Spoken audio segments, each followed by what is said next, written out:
and have another go at it. It was always a favourite of mine. I've always loved the Double Dragon games, so here we go.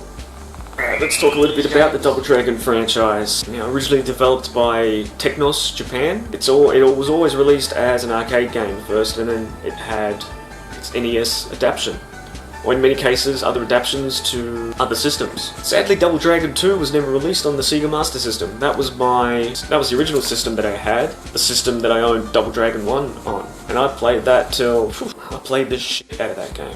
Created by Yoshihisa Kishimoto. Yeah, Double Dragon 2 was released in 1988, and very notable for the storyline. The original storyline of Double Dragon had the two main characters, Billy and Jimmy, going to rescue Billy's girlfriend. By Double Dragon 2, we get the whole scenario that you get in a lot of straight-to-video martial arts sequels, where it opens up and they kill Billy's girlfriend. So now it's a revenge game. Thus the title Double Dragon 2 The Revenge. Now, Yoshihisa Kishimoto, he began his career back in the early 80s. He was employed by Data East, and he worked on games like Road Blaster, another game that I have a lot of fond memories of. I remember my dad taking me to a fish and chips shop / arcade. That was in a seedier sort of an area. You had your fish and chips shop in the front, and in the back, it was almost like a hidden room of arcade games. They had quite a lot. I remember they had the tabletop ones, they had pool tables as well, of course. And ironically, later on in life, I attended a senior high school that was not too far from that place, and they were still operating.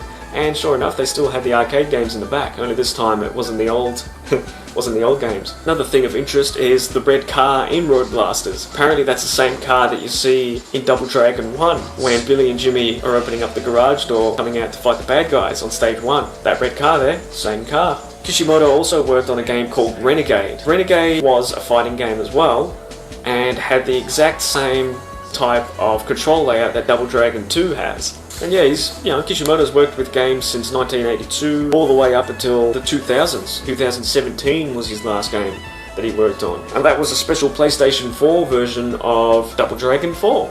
Now, I always thought Super Double Dragon was Double Dragon 4, but guess I was wrong. Now, the first thing you notice about Double Dragon 2 is the controls are completely different. They're not like they were in the first game or the third game. You face one direction and punch with that one button, but then if you turn, all of a sudden you're kicking.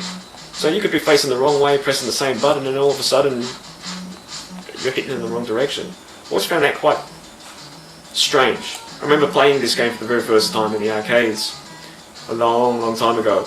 And you're just mashing at buttons thinking, oh, I'm punching in this direction, now all of a sudden I'm hitting in the other direction.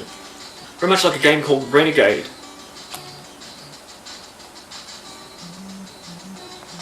Now, I played a great deal of Double Dragon 1 and 3 back in the day.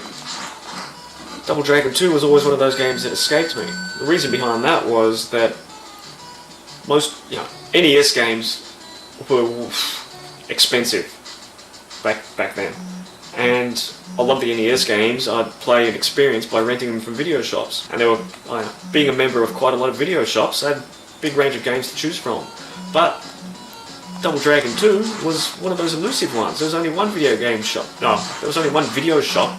that had this for rental, and they only rented it out as an overnight release. They wouldn't even extend it. They wouldn't let you have it for 3 days or what, even if you paid more.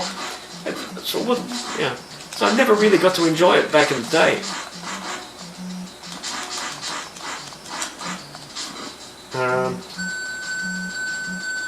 So that was a bit of a shame. Can't remember who it was. Movie Land? Video Easy? I forget. No, Video Easy I borrowed Super Double Dragon from years later. And again, they were very picky about their rentals, and I could only have that overnight.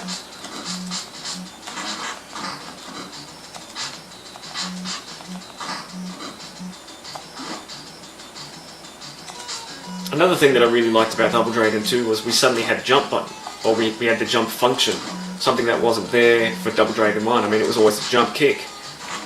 I don't know, it's being picky, but when you're a kid and you're just sitting here playing Double Dragon for hours on end, you start imagining different moves, wondering different types of gameplay. What if you could do this? What if you could do that? And of course all these things got realised later on in games like Final Fight, Streets of Rage, the list goes on.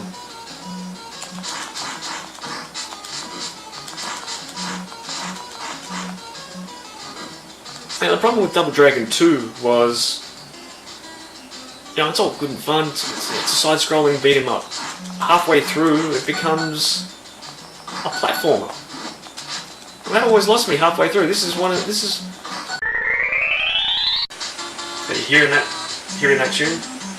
There was one thing that I used to like doing when I was younger, and that was, you know, I'd borrow a game, I'd play it for a weekend or whatever, and I'd also record the music because I was a fan of video game music, still am.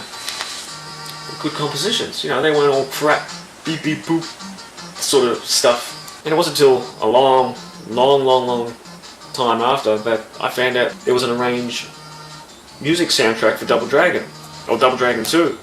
Arranged music soundtracks, video game soundtracks that are done with real instruments. And they sound a lot different to the game, but you know, they're the same tunes.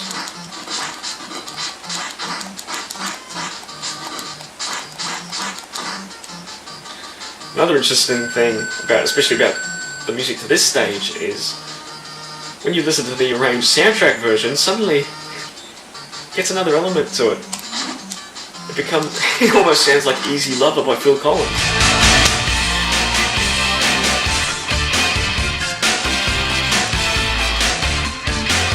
Yeah, so I don't know about how the copyright sort of things work on these videos and that, so I'll leave it to you. Just look up the arranged soundtrack to Stage 2 to Double Dragon 2, and then listen to Easy Lover. Or I'm sure you've heard Easy Lover on the radio many times before. Good song, nice riff. I've always liked it.